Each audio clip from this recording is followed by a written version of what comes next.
Hi friends, EnteMicrobial World welcomes you. In this video, we are going to see uses of the importance of germ-free animals.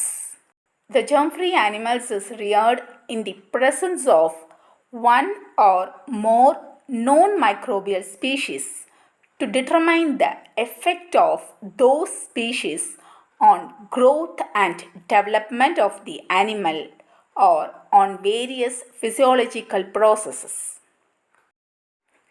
Similarly, one can inoculate a germ-free animal with a known species of microorganisms or a mixture of known species to determine their ability to produce disease or cause pathological or immunological changes in the animal.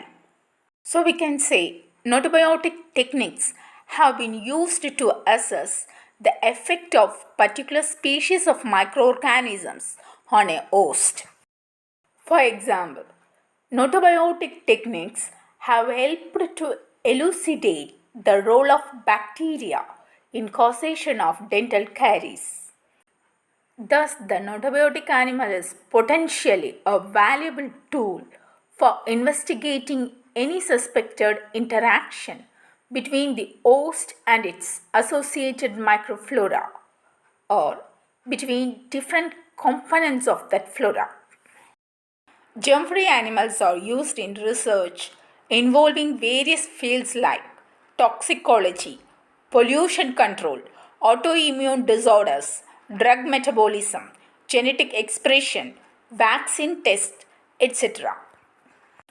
Immunology is another obvious field in which gnotobiotes can prove valuable. In the study of nutrition and metabolism, gnotobiote has made a significant contribution.